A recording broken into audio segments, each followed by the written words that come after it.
আসসালামু আলাইকুম ভিউয়ার্স, কেমন আছেন আপনারা সবাই? আশা করছি ভালো আছেন, যে যেখানে আছেন সুস্থ আছেন আল্লাহর রহমতে। তো আজকে আমি আমার নতুন আরেকটি রেসিপি নিয়ে চলে আসছি আপনাদের মাঝে। সেটা হচ্ছে খুলনার বিখ্যাত একটা প্রচলিত মশলা, সেটা হচ্ছে চুই ঝাল। আর সেই চুই ঝাল দিয়ে আমি আজকে রান্না করব রাজাহাঁস। তো আশা করছি আমার রেসিপিটা অবশ্যই আপনাদের ভালো লাগবে। তো ভিউয়ার্স, আমি এখন চুই ঝাল সম্পর্কে আগে আপনাদেরকে একটু বলে নিচ্ছি। চুই ঝাল গাছটা অ্যাকচুয়ালি লতা জাতীয় গাছ, আর এটার পাতাগুলো দেখতে পান পাতার মতন। আর এর কাণ্ডটাই অ্যাকচুয়ালি মশলা হিসেবে ব্যবহার করা হয়ে থাকে। এই কাণ্ডটা দুই রকমের হয়ে থাকে, একটা একটু বেশ মোটা কাণ্ড, আর একটি হচ্ছে একটু চিকন কাণ্ড। আর তার আগে বলে নিচ্ছি, যারা এখন পর্যন্ত আমার চ্যানেলটি সাবস্ক্রাইব করেনি, চ্যানেলটি সাবস্ক্রাইব করে দিবেন এবং পাশে থাকা ছোট্ট বেল আইকনে প্রেস করে দিবেন, আর যাতে করে আমার নতুন ভিডিওগুলো আপনারা অবশ্যই পেয়ে যান, নোটিফিকেশনটি অবশ্যই চলে যাবে আপনাদের কাছে। আর এখন পর্যন্ত যারা আমাকে সাপোর্ট করেছেন তাদেরকে অবশ্যই অসংখ্য ধন্যবাদ। আগেও আমাকে এভাবে সাপোর্ট করে যাবেন। তো আমি আজকে এখন যে রান্নার উপকরণগুলো সেগুলো আপনাদেরকে দেখিয়ে দিব, এবং রান্নার ফাঁকে আমি অবশ্যই আপনাদেরকে চুই ঝাল সম্পর্কে আরও বিস্তারিত জানিয়ে দেব। তো আমি এখন যে উপকরণগুলো নিয়েছি সেটি আপনাদেরকে বলে দিচ্ছি। আমি এখানে মরিচ নিয়েছি 2 চা চামচ, তারপরে নিয়েছি হচ্ছে গোলমরিচ। এখানে সাদা এবং কালো দুইটা গোলমরিচ আমি একসাথে গুঁড়ো করে নিয়েছি, এখানে 1 চামচের পরিমাণ আছে। তারপরে এখানে দেখেন এলাচ আছে, দারচিনি, তেজপাতা আছে। তারপরে আমি এখানে সাদা জিরা, অনেকে এটাকে মরি বলে থাকে, যে যেটা বলেন, মেথি। এখানে ধনিয়া গুঁড়া 2 টেবিল চামচ, জিরা গুঁড়া 1 টেবিল চামচ, হলুদ 2 চামচের মতন। আর এখানে আমার স্পেশাল একটা মশলা, যেটা লিঙ্কটা আমি ডিসক্রিপশন বক্সে দিয়ে দিব, যেভাবে আমি তৈরি করেছি। আর সেই চুই ঝাল আপনাদেরকে যে বলেছি, যেটা দিয়ে আজকে আমার মেইন ইনগ্রেডিয়েন্টস আমি রান্না করব। এখানে আমি চুই ঝাল ডালগুলোকে চিকন করে কেটে নিয়েছি। তো আর সাথে নিয়েছি আমি এখানে পেঁয়াজ আর কাঁচামরিচ একসাথে ব্লেন্ড করে নিয়েছি, এখানে 1 কাপ পরিমাণ আছে। তারপরে আছে হচ্ছে আদা রসুনের পেস্ট, এখানে আমি 4 টেবিল চামচ আদা রসুনের পেস্ট নিয়েছি। আর নিয়েছি একটা টমেটোকে ব্লেন্ড করে নিয়েছি এখানে। তো ভিউয়ার্স, এটা হচ্ছে আমার টোটাল ইনগ্রেডিয়েন্টস আজকে আমার রান্নাতে যা যা লাগবে। ইনগ্রেডিয়েন্টসগুলো আমি আপনাদেরকে দেখিয়ে দিলাম। আর এখন হচ্ছে আমি যে গরম মশলাগুলো আছে, তেজপাতা, এলাচ, দারচিনি এবং লং, তো সবগুলো উপকরণগুলি আমি আগে একটু ছেঁচুনি দিয়ে একটু ছেঁচে নেব। তারপরে হচ্ছে আমি মাংসটাকে ম্যারিনেট করে রাখবো। একটু হালকা বেশি গুঁড়া করা লাগবে না, হালকা একটু ভেঙে নিলেই হবে মশলাগুলোকে। তো দেখেন মশলাগুলো ভেঙে নিয়েছি। এখন আমি মাংসের মধ্যে সব মশলাগুলো একে একে সব উপকরণগুলি দিয়ে দিব। তো এই মাংস ম্যারিনেট করতে করতে আমি আপনাদেরকে চুই ঝাল সম্পর্কে একটু বলছি।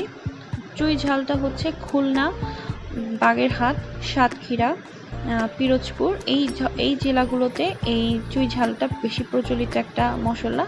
এই জেলাগুলোতে আপনারা যখনই কোথাও বেড়াতে যাবেন, কোনো রেস্টুরেন্ট কিংবা কারো বাসায়, অবশ্যই দেখবেন যে কোনো তরকারিতে তারা এটা অবশ্যই ব্যবহার করে থাকে। আর সাধারণত চুই ঝাল মাংসে ব্যবহার করা হয়ে থাকে, গরু মাংস, খাসির মাংসে এটা বেশি প্রচলিত। কিন্তু খুলনা, যশোর এই ধরনের এই জায়গার মানুষগুলো এই চুই ঝালটা এরা তরকারি, তারপরে হাঁসের মাংস, তারপরে যে কোনো ধরনের মাংসে এরা ব্যবহার করে থাকে। আর এটা খাবারের মধ্যে অবশ্যই একটা ভিন্ন ধরনের আমেজ তৈরি করে থাকে এই চুই ঝালটা আপনাদের যখন রান্না করবেন চুই ঝাল দিয়ে, তো দেখা গেছে এটা যে ঝালটা আপনাদের লাগবে, সেই ঝালটা একটা অন্যরকম স্বাদ তৈরি করবে আপনাদের মধ্যে। তো আমি এখানে আরও 1 চামচ লবণ নিয়ে নিলাম, লবণটা পরবর্তীতে আমি আবার চেক করে নেব। আর এখানে 1 কাপ পরিমাণ আমি তেল দিয়ে এখন পুরো মাংসটাকে ম্যারিনেট করে রাখছি। মাংসটাকে আমি আধা ঘন্টার জন্য রেখে দিই, ম্যারিনেট করে। আধা ঘন্টা পরে আমি মাংসটাকে রান্না করব। তো ভিউয়ার্স, আমার আধা ঘন্টা হয়ে গিয়েছে ম্যারিনেট করে রেখেছি। তো এখন আমি একটা প্যান বসিয়ে দিলাম চুলার উপরে, চুলাটা অন করে দিচ্ছি।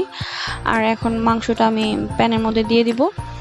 আর এখানে আমি আজকে রান্নার বিশেষত্ব হচ্ছে, আমি মাংসটা যে রান্না করেছি এতে আমি কোনো ধরনের পানি ইউজ করিনি। পানি ছাড়া আজকে আমি যে মাংস থেকে যে কষানো পানিটা উঠবে, সেই কষানো পানিটা দিয়ে আজকের মাংসটা আমি রান্না করব। অ্যাকচুয়ালি কষানো থেকে যে পানিটা ওঠে সেটা দিয়ে যদি আপনারা রান্না করেন, মাংসের যে স্বাদটা সেটা দ্বিগুণ বেড়ে যায়। তো আমি আজকে এভাবেই রান্না করব, আপনারা দেখেন পুরো ভিডিওটা, তাহলে আপনাদের অবশ্যই ভালো লাগবে। তো আমি এখন এটা একটু ঢাকনি দিয়ে ঢেকে দিয়েছি কিছুক্ষণের জন্য। তো 10 মিনিট পর আমি আবার ঢাকনাটা তুলে নিলাম। দেখেন মোটামুটি কিন্তু আমার অনেকখানি পানি উঠে গিয়েছে মাংস থেকে। তো আমি আবার ঢেকে দেব কিছুক্ষণের জন্য।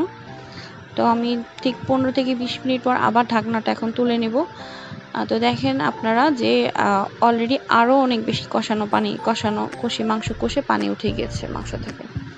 তা আবার একটু নেড়ে চেড়ে দেবো ভালোভাবে। নাড়াচাড়া দিয়ে আমি আবার কিছুক্ষণের জন্য আবার ঢেকে দেবো মাংসটা, কারণ হাঁসের মাংস তৈরি হতে একটু সময় লাগে। তো তাই আঁচটা কমিয়ে আপনারা অবশ্যই এটাকে আস্তে আস্তে রান্না করবেন। তো দেখেন মোটামুটি পানিটা কিন্তু পানির সাথে সাথে এখন কিন্তু মাংস থেকে মোটামুটি তেলও উঠে এসেছে।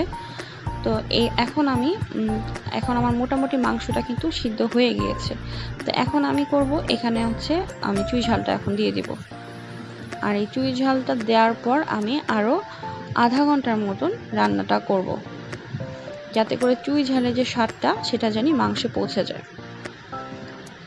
আর এই চুই ঝালটা সত্যি রান্না করার পর মাংসের স্বাদ দ্বিগুণ বাড়িয়ে দেয়। আপনারা অবশ্যই এই চুই ঝাল দিয়ে রান্নাটা ট্রাই করবেন আমার মতন করে। তো আধা ঘন্টা পর আমি আবার তুলে নিচ্ছি ঢাকনাটা। তো দেখেন মোটামুটি কিন্তু পানি শুকিয়ে রান্নাটা মোটামুটি কিন্তু রান্নাটা সুন্দর হয়ে গেছে। আমি এটাকে আরেকটু ভুনা করার জন্য আরও 5 মিনিটের মতো নেড়ে চেড়ে আবার ঢেকে দেব।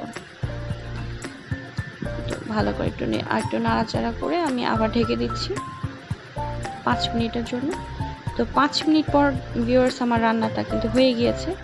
তো আজকের আমার এই রেসিপিটি যদি আপনাদের ভালো লাগে তো অবশ্যই আপনারা আমাকে সাপোর্ট করবেন, আর অবশ্যই কমেন্ট বক্সে জানাবেন যে আমার রেসিপিটি আপনাদের কেমন লেগেছে।